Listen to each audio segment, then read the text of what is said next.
Hello and welcome to the Freedom from Religion Foundation's Ask an Atheist. I'm Chris Line, Rapid Legal Counsel here at the Freedom from Religion Foundation. And this week we're diving into some of the data collected in Pew's latest religious landscape study, which reportedly showed the decline of Christianity has slowed down in the United States. Joining me for this discussion is our IT director, Scott Knickelbine, who's examined the numbers himself. So Scott, what made you so interested in diving into this data? Well, I spend a lot of my time doing data analysis for FFRF, and so, the Pew study was obviously a major release. So what I did was I downloaded their public use file of the entire data set. And I've been running visualizations on it ever since. As usual, the way that what the data shows and how it gets reported are often two very different things. And the only way to find out what's really going on is to look at the numbers. So. Well, speaking of reporting the data, also joining us today is Hemant Mehta, who you probably know as the Friendly Atheist from his blog and podcast. Hemant's also taken a look at the data that was released in February, and we're excited to discuss some of his takeaways as well. Welcome back to the show, Hemant. Yeah, it's good to talk to you both, especially about this topic as a data nerd myself. Yeah. So as always, we want to hear your thoughts on the topics that we discussed today. So please leave your questions in the chat below, or you can email them to askanatheist@ffrf.org. We're going to try our best to answer your questions live during the show. If you're not familiar already with what we're talking about, the Pew Religious Landscape Study surveys more than 35,000 Americans in all 50 states about their religious affiliations, their beliefs, their practices, along with their social and political views and other demographic characteristics. Now, the latest survey was conducted from 2023 to 2024, and Pew says the biggest takeaway is that after many years of a downward trend, the number of Americans who identify as Christian is showing signs of leveling off, at least for now. Now you can parse through all the data yourself at pewresearch.org/religious-landscape-study. But first, let's take a look at the broad overview of the country's religiosity. According to Pew, 62% of Americans identify as some denomination of Christianity. 7% identify some other religious group, and 29% are religiously unaffiliated. So Hemant, you had a big write-up about all of this. What would you say your main takeaways were from the study, and was there anything really surprising that you found? Yeah, I mean, like you said, the big headline that pretty much every media outlet ran with when it came to this story is that, yes, the decline of Christianity appears to be slowing down. And what they mean by that is, if you look, when we go back 2 decades ago, 1 decade ago, every time there was a new survey coming out, the percentage of Americans who call themselves some kind of Christian just went down and down. It started, if you go back like 20 years, it was, I think, at around 78%. And then it just got lower and lower till we hit about the low 60s. And the weird thing that this survey revealed, this massive survey, is that for the past 5 years, there's been a little fluctuation, but by and large, it's been pretty steady at around 62%. And that is what the headline was. And the flip side of that is that the percentage of people with no organized religious affiliation kept going up and up, started at about 16%, and it was almost hitting 30%, and that number seems to have tapered off as well. So that is the takeaway, that for the past 5 years, we're not really seeing any major changes, and you have to wonder, well, what's going to happen in the future? Are we going to see a reversal? Are there going to be more self-proclaimed Christians in the future? Or is this just a temporary reprieve from a bigger drop-off? And I think, to me, if you look at what's happening, the place where all the interest lies is in the youngest group of Americans. These are Americans ages 18 to 24, because what we found is that every time you look at a younger group of Americans, they're less Christian, more non-religious than the previous generation. And what this survey found is that the youngest group of Americans this time around, 18 to 24, they're not more non-religious. They're not less Christian. They're pretty much the same as their predecessors. And there's some reasons you could hypothesize about why that's happening. For a lot, I mean, we saw this in the last election, that for a lot of young people, a lot of young men especially, religion isn't nearly as important an identifier as politics. So if you feel like you're more conservative, and there's been a lot of a push for young men, especially, to be conservative, you might just start calling yourself a Christian. You know, those things just go hand in hand now. So there are a lot of reasons you could speculate as to why this youngest generation is not more non-religious, as the trends would suggest. But here's the thing that I think I did not see very much when I was looking at the media coverage of all this, which is that, okay, even though the youngest generation is not less Christian than the one before, they are pretty not Christian overall. Like, fewer than 50% of even the youngest generation call themselves Christian. So, you know, if you zoom ahead 5-10 years, you will see older people passing away. You will see younger people taking up that space. That means you are still going to see a decline in Christianity overall. And that's what I didn't really see. I don't think this is a plateau that's going to reverse. I don't think this is a leveling off and Christianity is not going to see a decline in the future. I think this is a temporary reprieve. Just, you know, chronologically, it's going to get worse for Christians in terms of just raw numbers and percentages. Yeah, I'll just say to a broader point, I think for those of us who've kind of followed these statistics over the past decade, you know, this isn't really that unexpected. I mean, as much as I think a lot of us wish that we could have said, oh yeah, this decline in Christianity is just going to keep going until we're a completely secular society and religion is gone. I think anyone who's been following kind of knows that obviously wasn't going to be the case. It was just a matter of how specifically that was going to come about, that, you know, this, you know, just understanding statistics, it's not like religion would just collapse in that way, that we would just lose all religious people and stuff. So I think for a lot of us in the know, this isn't that unexpected necessarily, that it is kind of leveled off a bit for a little while, hopefully not too long. So Hemant, in your blog, you write, so enjoy the horizontal line while you can, religion. It will continue to be dipping soon. What are some of the other numbers that you see in here that make you think that might be the case? I mean, the biggest thing, the chart in this data that I love the most involves religious switching. They ask you what religion you grew up in and what religion, if any, you are now. And what you find in that data is that for every one person who becomes a Christian, 6 people have left Christianity. And for every one person who finds God, who grew up without religion but finds God, about 6 people have become non-religious. So Christianity is kind of in this leaky bucket, and they are just losing people left and right. And no amount of families with 1 million children are going to overcome that, because no matter how many Christians they are, they can't keep them in the fold. They keep leaving. So even if there's a temporary plateau, it will get lower. And the other thing I would keep in mind is one of the reasons it's really hard to leave organized religion, as I know your viewers know, is that if you're the first person in your family to become non-religious, you're navigating uncharted waters. And that's a hard thing to do. It's hard to find community. It's hard to find people to talk to who don't look at you like you're doing something wrong. But when you have, 46% of young people who say they are not Christian, and a whole bunch of people who say, yeah, I'm non-religious, it becomes normalized.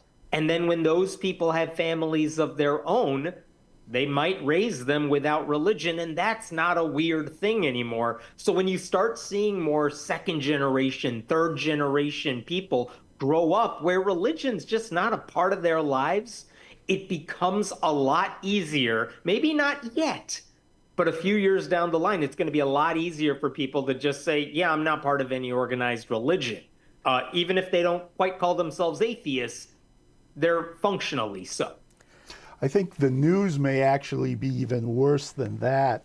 One of the pieces of data that is buried a little bit more in the Pew data is what they refer to as the stickiness of religious upbringing. So they asked people how important was religion in your family when you were growing up. And it's interesting that among the people who said that religion was very important in their families when they grew up, the number of people who say that religion is practically of no importance or of no importance to them now actually triples between the point where you're looking at the baby boomer generation to when you're looking at Gen Z.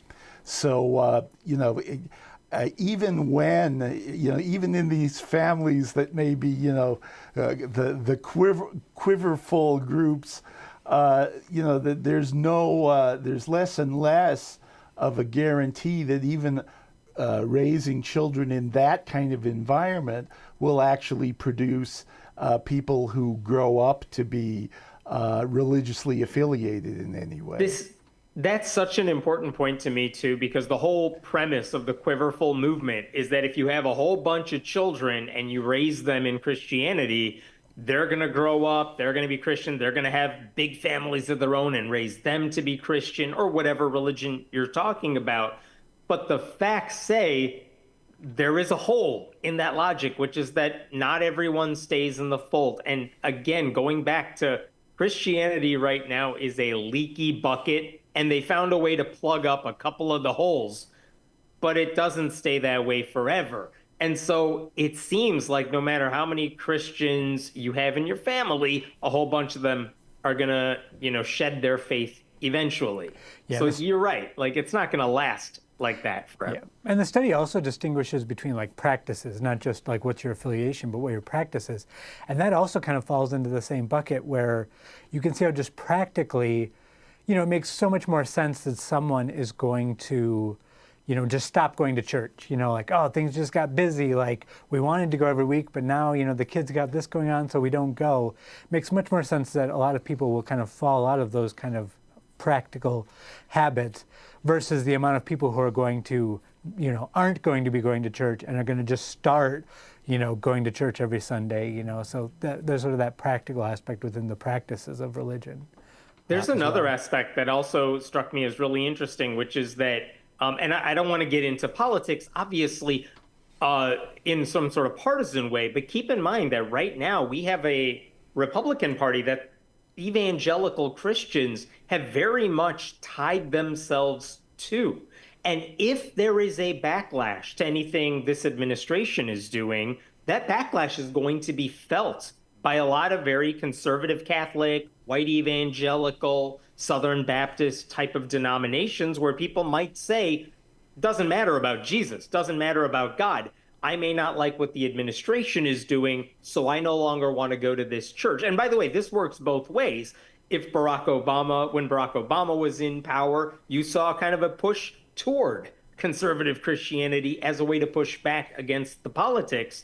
But rarely have we seen an administration really tie itself to one particular set of religious beliefs like this one.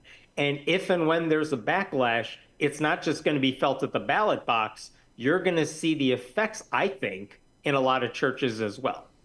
Yeah, true. And as you kind of know, it's important to know FFRF's nonpartisan, but just looking at the statistics, there's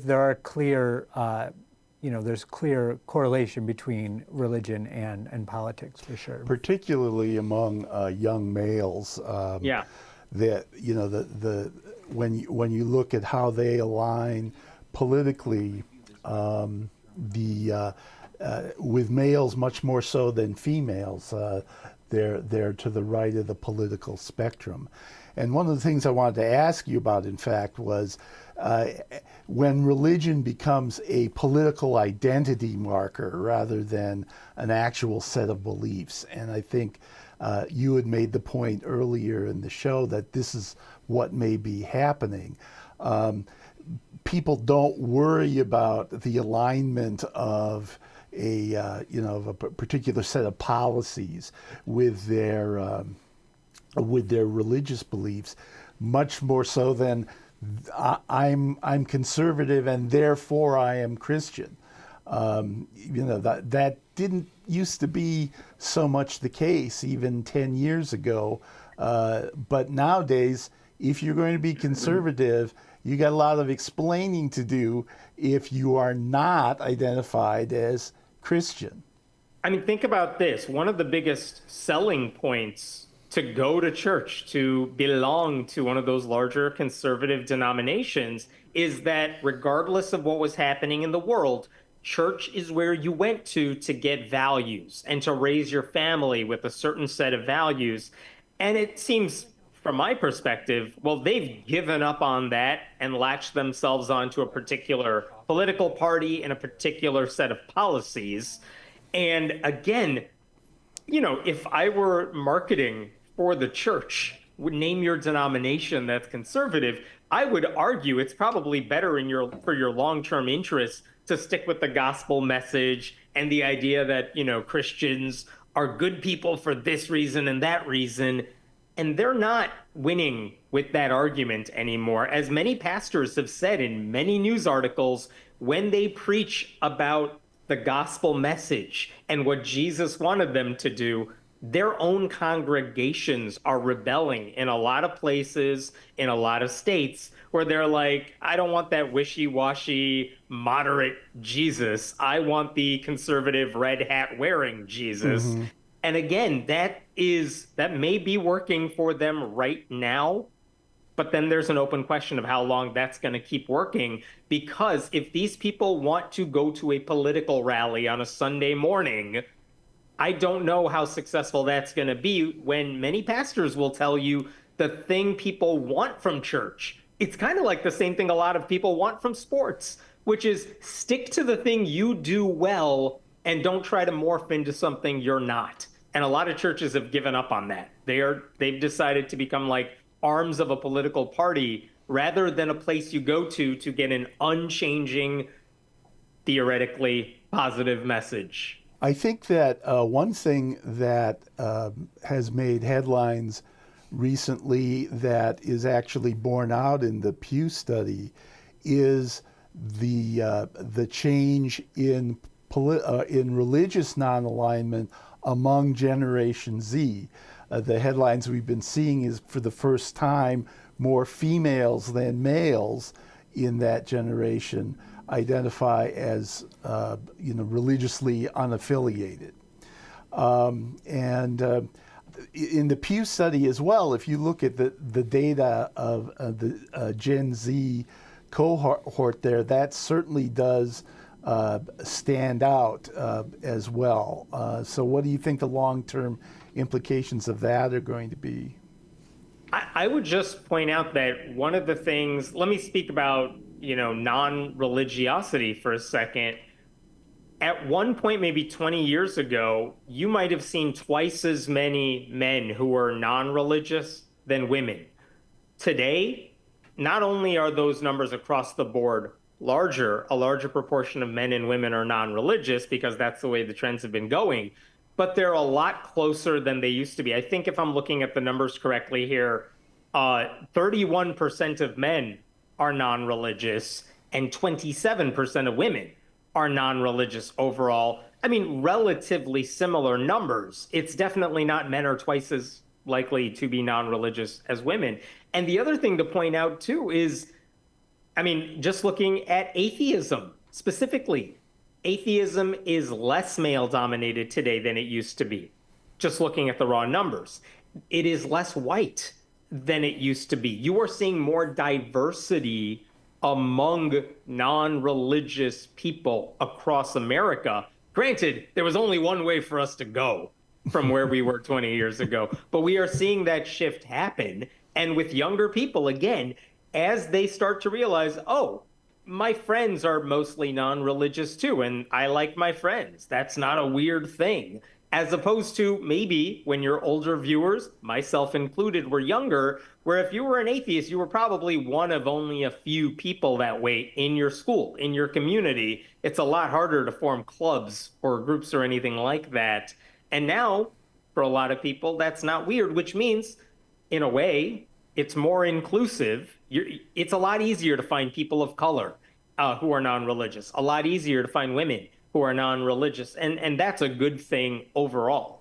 Yeah, I wonder, it's honestly kind of surprising to me that that sort of change hasn't happened sooner. And maybe that relates a little bit to the Gen Z men being more involved in religion, just because from my perspective, it seems like, particularly in strongly conservative religion, men get a way better deal than women. And so it's just kind of confusing. It's like you can see where a man might be willing to participate in that because they kind of get everything, you know, they're very patriarchal, stuff like that, whereas like women lose bodily autonomy, lose rights, lose freedoms, you know, and so it's not surprising. The surprising part is almost that this hasn't happened sooner, I think. So. Yeah, and I suspect, again, when you start seeing a lot of these policies implemented that disproportionately hurt women and people of color, one of the consequences of that is not only that they're going to react against the party doing that, they're going to react against the conservative churches that are telling them that's a good thing. Historically, that is what has happened. That's what you're talking about, Chris. But I think they're also going to start seeing that backlash from unexpected places. People who may not pay attention to the religious angle are going to start to run away from the religion that is doing this to them. The one thing I think I'd throw in, though, as a caution on some of the stories we're making up about Gen Z and millennials, is that the Pew data set was really heavily loaded for boomers, and the percentage of the proportion of the data set that was made up of people who were born in the 1990s and 2000s was quite small. And when that happens and you start splitting that group out for sub-analysis, the error of measurement goes way up. So it may be that as those folks get older, we're going to find out that they may not be, their whole spiritual makeup may be somewhat different than the initial data showed. And it's just really hard to get them to fill out any survey. Right. If you're anyone doing this research, how are you going to get them to do it? You're not going to call them. They're not going to pick up the phone. Mm-hmm. And there is an open question of what's the best way to poll younger people about anything. One other thing I wanted to bring up about the data, just so I don't forget, is that I found in the Pew Research Center information, one of the most interesting things is when they asked about specific issues that I would consider moral issues, acceptance of trans people, acceptance of women in the workforce, whether we ought to be a country that welcomes people from other places and is a refuge for immigrants, anything like that, the people who were non-religious were far more welcoming and tolerant and inclusive just across the board, name the issue. And I found that interesting too, because again, it goes to the heart of God makes you good. Religion is a virtue. Well, on a lot of political issues, especially ones that young people are really invested in and that they will protest about and that they will fight for, it seems like the more non-religious you are, the more in line you are with where a lot of those young people stand. And again, this is going to have consequences in the future because religious leaders will not be able to get away with saying, we're the place you come to if you want morality. Well, on pretty much every aspect of morality, however you want to define it, it seems like the less religious you are, the better position you have on a variety of issues. One of the questions that Pew asked was, we have a bigger representation of immigrants in the country. Is this a change for the better or for the worse? One thing that I looked at was how white Christians responded to that question versus white religiously unaffiliated or nuns answered it. And it was really interesting. 52% of white Christians said that the increase in immigration was a change for the worse. The exact opposite ratio, 52% of nones said it was a change for the better. And that, I think, is reflected across a lot of those questions regarding moral issues, particularly welcoming issues, acceptance issues. What's interesting is when you filter out and control for race, you find that it's a lot of the resistance is actually not when you look at people who are religiously affiliated, a lot of that resistance to diversity, to acceptance, does not really spread out into other ethnic groups. It's pretty much a white phenomenon and largely a white Christian phenomenon. And even if you go to that question about, like, is it a good thing that the United States is made up of people of different races and different ethnicities, when they calculated, forget race, forget anything like that, are you religious? And they could define someone who is highly religious. Mm-hmm. They go to church every week, they're very devout, they say as much, versus people who are like, I don't go to church, I'm not religious. The people who were highly religious were the least likely to say, oh yeah, it's a good thing that America is diverse. Whereas people who were the least religious were much more fine with all that. I think it's interesting that much of this data was gathered in 23, some of it gathered in 24, but not very close to the election. Of course, from mid-24 onward, DEI was identified by the GOP as this great ill of affecting human or affecting American society. So it wasn't really, I don't believe it was as much of a hot button issue when this data was collected as it became by the time we rolled around to the election, and certainly not the hot button that it is right now. And you wonder what's going to happen, when they do this survey again or some variation of it a year from now, when people are used to a different administration and its policies. I wonder how much of a change you're going to see on a lot of these numbers when this stuff is affecting people directly, because maybe their university is not getting funded anymore. The research they were relying on is not getting funded. Yeah, and this whole conversation really just reminds me of something important too that I want to kind of pull us back to, that, the demographics aren't everything. I keep reminding myself of that like, I guess the way I think about it is, for example, everything that was happening now with politics, our society, if everyone were non-religious now, and the same situation was happening, we were doing the same things in terms of defunding public education, all these like terrible things, I would not be satisfied or happy, So I remind myself that it's not about the demographics changing. That's just a means to an end, to hopefully a more reasonable world, a world where we care about each other more, and it's not, falling prey to the idea that religion is what makes people good. So that's kind of just this idea that, like, it's not necessarily about, getting the religious number lower so much as it is about what that means and what that can mean for society, and hopefully having a more reasonable world where, we take care of each other more and we don't have the sort of issues that come from our very religious society and Christian nationalism specifically. And this is why all those moral questions, even about, what do you think about environmental protections, things like that, when you see that the least religious Americans are the more supportive of a social safety net and environmental regulations and stuff, this is the consequence of people ditching organized religion. It is a better chance to get a world that is better for everybody. And again, you're right. Like, we don't win an award if the number of atheists goes up to 90%. But based on what we're seeing in the data, if more people became non-religious, that could be good when it comes to what that means for the world around us, how we take care of each other, because the most religious Americans, clearly, based on the numbers, do not want to take care of people who don't belong to their tribe and don't agree with them on a lot of these issues.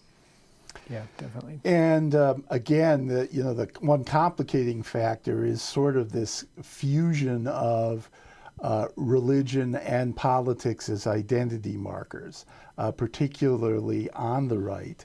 So, and of course, that sort of thing is notoriously resistant to evidence or even to experience. So one thing we have to ask is how much cognitive dissonance are the people who essentially said, yeah, I'm a conservative, I'm a Christian, Donald Trump is both, and Donald Trump is doing this to my friends and my kids and my farm, et cetera, et cetera. I mean, how much cognitive dissonance do you think they're going to be running into? And how many of them will simply double down on those identity markers as opposed to, thinking twice and saying, yeah, well, let me look at all of this again. Right. And again, that's what's happening with the youngest generation. They are very much of a mindset that religion and politics are almost one and the same, especially with young white men. That is especially true. And so these things are no longer separate entities. And if you think our country is headed in the wrong direction, which I think you are seeing more and more Americans express that in any number of polls and protests, you are going to see the consequences of that not just hit politics, it will hit religion as well. And this is what I think a lot of the newspaper articles about this Pew Research Center data missed when it came to how to interpret this data. Yes, we're seeing a plateau right now. Christianity is not declining at the same rates that it used to, but it might just be a lull for now. It's going to keep going, especially when the backlash hits, like whatever, the calm before the storm, if you will. Yeah, as you noted in your piece, Hemant, there is some margin for error, not just the actual margin for error, but the fact that people don't always quite understand what they believe. I mean, you point out things like, the percentage of atheists who say they believe in God or other religious elements, things like that, where it's just like, okay, well, you clearly something went wrong here in answering the question or in some sort of dissonance going on. But, I mean, that one made me laugh more than anything else, which is they asked, what are you an atheist? And we do have a number of Americans who are specifically atheists, not just non-religious. And they asked them, well, do you believe in God or a universal spirit? And 7% of atheists said, yeah, I believe in that to some degree or another. And by the way, like a handful of people who call themselves Christian said, yeah, I don't believe in that at all. And again, that just goes to show you people are not logically consistent, even in the most obvious ways. So you always have to account for, some people don't really understand what they're talking about here, which is why it's important to look at the overall trends too. Yeah, and as has come up a lot over the years when we've talked about these things, that there is still some stigma in terms of atheism. Even on a sort of anonymous survey, you could see that coming out. I mean, I've definitely talked to people where I talk to them and I'm like, they're like, I don't believe in God. And I'm like, oh, you're an atheist. Okay. And they're like, well, no, I'm not an atheist. Don't you dare call me an atheist. Yeah, right. And it's just like, okay, well, yeah, so that... It's okay if you don't believe in God, but don't call yourself an atheist. Right. So that even could be playing in a bit too. And just the fact that, as we know, the nuns and atheists actually have quite a bit of differences in terms of what they do, right. And things like that too. But let's kind of wrap up our discussion here by just kind of talking about so where do we see the religious makeup of the United States in the next 10 years? Like, do we really think it'll speed up? Do we think it'll slowly start back up? Do we think the plateau might last a little while? Like, what do we think is going to happen here? I do think that plateau is just going to keep trending in the direction it's always been going for Christianity. That is not good news for the future. And again, whether you want to attribute, my prediction is that Christianity is going to keep declining. I don't know what the basement of that number is going to be, but I don't think we've hit it yet. The plateau we're seeing right now is not the plateau it's going to end at. And why? What do you attribute that to? It could be politics and backlash to what's happening in the country. It could be that we are starting to see more people grow up without organized religion and getting comfortable with it, which means an even younger generation is going to not see that as a weird thing. So there's a bunch, and again, like I said, Christianity keeps losing numbers. People who were raised in it are much more likely than they ever used to be of not being Christian when they are older, even if they believe in some higher power or something. So I don't think we've gotten to the basement yet for Christianity. It might be a temporary lull, but that's it. It's temporary. So this, to me, it's frustrating because I want to see the trend keep going, but I'm not convinced that it's not going to keep getting worse in terms of just sheer percentages for organized religion. I think one of the ironies is that the current push to basically choke off immigration, and particularly non-white immigration, may actually hurt the number of people who identify as Christian over the next half decade or so. I mean, that is such an important point. Sorry to interrupt you, but yeah, like so many of the especially Latino, Hispanic people that are coming into the country, those are religious people. And if they are being kicked out of the country or not allowed to enter the country, that is actually bad for Christianity. Yeah, so I'll just kind of jump into questions because that kind of raises one that Marcy S. asked whether there was a big difference between ethnic or racial groups in this data. Yeah, well, I think that there were definitely, when you go in and look, I mean, you know, obviously the sample again is much smaller for the non-white audience, but you know, when you look at almost all of these things, even people who identify as Christian, people who identify as evangelical Christian, are not as do not come out on the sort of the right-wing side of so many of these questions, to the extent that that white Christians, white people who are religious in general, tend to. And when you look again at people, non-whites who are identified as not religiously aligned, once again, they tend to be more what we would classify, I think, generally as liberal than even white nuns. So I think that there's a lot of there's a lot of impact on the numbers when you look at that ethnicity, and I think it also makes a point that there's a bit of a a danger in looking at this just in terms of religious, a religious orientation. I mean, there's a certain point to be made that there's an ethno-religious component to all of these things. Right, that's why we always emphasize the white Christian nationalism and not just Christian nationalism, because that is a more fair term to explain what's going on. And remember, as immigration policies hit America, that hurts the Latino population, people of color especially, and you are going to start, I mean, I've seen this in white evangelical media outlets too, where they're saying, hey, funding was cut off. That actually hurts our ministry that was doing important work overseas. And that's going to make people not want to align with that political party as well. Again, these things are now intertwined, whether they like it or not. And right now you're seeing, at least in some portions, some quarters, you're starting to see some pushback.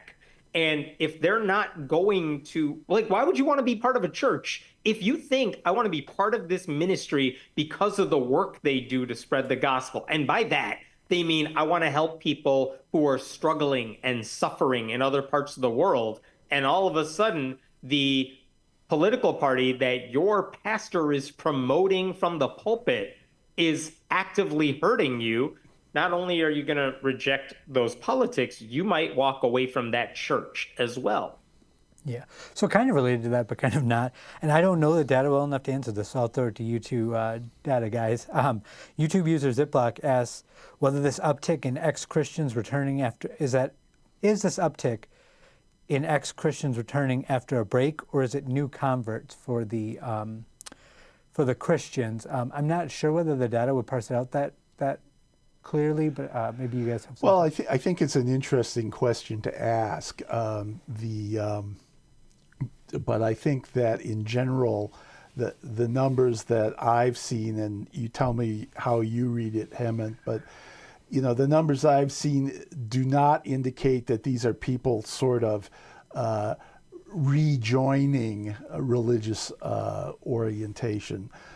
These are people who are either have abandoned it a little bit more slowly as they get older, or it's people, again, immigrants, people who were not born in the United States, who are coming in and who are identifying as whatever. I mean, obviously a lot of immigrants are also identifying as Muslim and as Hindu and as Buddhist.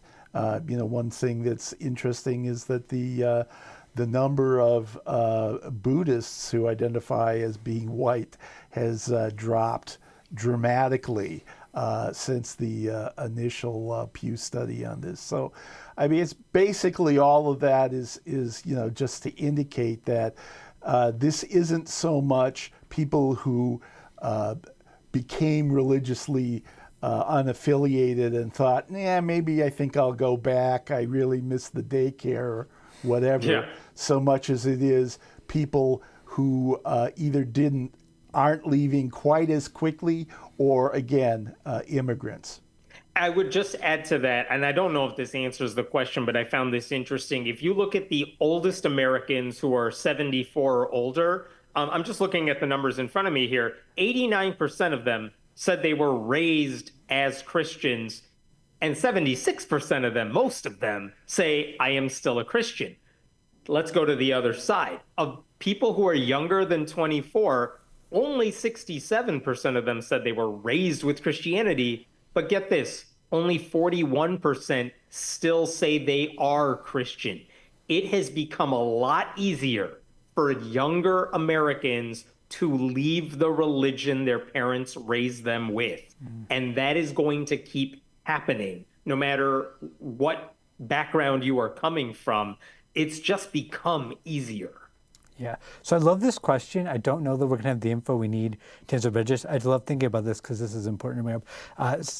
Do you think the shift in religious belief in Americans is unique, or is this happening worldwide? And obviously that is an interesting question because, this is looking at America. We know things are a little bit different around the world. One thing to start for your answers is, even though we know some other countries are more secular, I do wonder if we looked at the lines, how that might compare in terms of speed. Like, are countries that are already more secularizing at the same rate, slower? Are we, where does America stand on that? But obviously we don't have that data in front of us. So I got a little bit in front of me here. Let me tell you this. This one was fascinating to me because they did break down this data. I said earlier that for every one person in America who becomes a Christian, about 6 people leave Christianity altogether. It's actually worse for Catholics specifically. But get this, in Italy, for every one person who becomes a Christian, guess how many leave Christianity? Take a guess.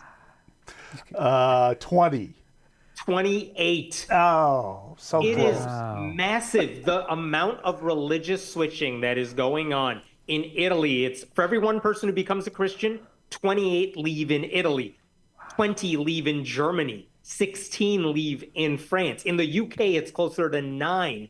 But in Europe, in Chile, in places where you are used to thinking about these countries as generally religious, or there's a state religion or something like that, they're losing Christians even faster than we are. We're the weird ones because of how slow we are moving. And again, if you ask Christians about this stuff in America, they're like, oh my God, this is an existential crisis for us. Well, guess what? The US is actually leaking Christians a lot more slowly than a lot of other countries, especially in Europe. Yeah, that's interesting because that kind of relates to some of these other questions when you think about, like, someone asked, how do you think churches are responding to the shift? Do we think that the attempts to proselytize in schools is going to be successful in recruiting long-term church-going Americans? And obviously that kind of factors in there as well. I mean, FFRF knows very well that they are definitely trying to proselytize in schools, and they will do everything they can to win converts at a young age before they're old enough to think for themselves. However, what we are seeing from the data is that you can try everything you want. It is not stopping the tide from rolling in. And Young people are leaving organized religion despite what Christian ministries are trying to do to destroy church-state separation. I'm not saying we shouldn't keep fighting that fight, but it's an uphill battle for them, no matter how many legal decisions go in their favor. Yeah, I think that for all of their pretended confidence, I think the increased desire to explicitly teach Christianity in public schools is really part of this extinction burst that we're looking at, this death struggle, where the realization is that nothing that they have tried up to this point has really slowed this decline much. And so the thought now is, well, we've got to get back into public schools, or we're going to be completely irrelevant in this society. Yeah, and I'll just note, I mean, that from my perspective as someone who's been doing this for years, fighting this in all these public schools, I do it because it's the law, because it's what's right. It's the American way to separate church and state. But I'm not afraid that if they succeed in some of these things, if we lose these legal battles and the 10 Commandments are up in a public school, I don't want that, because that's not how things should be in America. That's not who we are. But I'm not actually afraid that them putting the 10 Commandments up is going to mean that, secularism is over and suddenly every student who goes to school is going to be Christian now, and we're going to, live in a Christian nationalist society. I'm not actually afraid of the outcome.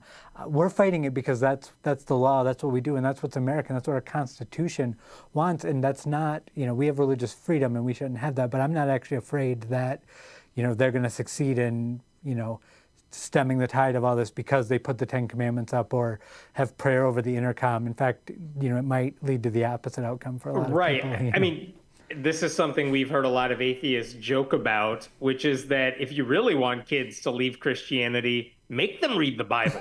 Make them see how ridiculous the 10 Commandments are. I mean, I am all for fighting those church-state separation battles, and I appreciate all the work FFRF does in that regard. But you're right. If the worst case scenario here does happen and we do start promoting Christianity in public schools, that is not going to work in the favor of Christianity. It's just going to expose how bad these ideas are to more young people who are clearly not afraid of, calling it out. Yeah, for sure. So that seems like a good place for us to wrap things up. Thank you so much, Hemant, for coming on to our show this week. Thank you, Can you guys. tell our viewers where they can find you? Sure. I write articles at friendlyatheist.com. And if you're watching this on YouTube, you could search for Friendly Atheist on there. Please subscribe and like and do all those things. All right. Well, that wraps up this week's episode of FFRF's Ask an Atheist. A new episode of our broadcast TV show, Free Thought Matters, airs this weekend.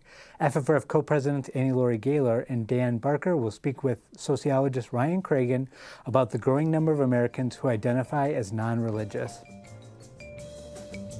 There are a number of people who say, well, yeah, I don't believe in God, but I'm not a new atheist like those guys. And usually they'll name some of the new atheists who are out there. Often it's a Richard Dawkins or a Christopher Hitchens, somebody like that. And it's because they see and they've associated atheism with a more confrontational form of atheism. So they often don't want the stigma that comes with identifying as an atheist, even though for all intents and purposes, they're atheists. You'll be able to watch that episode on TV stations around the country this weekend and soon on the FFRF YouTube channel. And don't miss our weekly radio show, Free Thought Radio. You can find Free Thought Radio at ffrf.org/radio or wherever you get your podcasts. And be sure to check out the latest episode of We Dissent, the only podcast hosted exclusively by women constitutional lawyers discussing state-church separation. Listen and subscribe to We Dissent wherever you get your podcasts. Or check us out online at we-dissent-.org. Finally, if you want more information about the Freedom from Religion Foundation, you can check out our website, ffrf.org. If you're a member already, thank you. If not, please join us, and we will see you next time on FFRF's Ask an Atheist.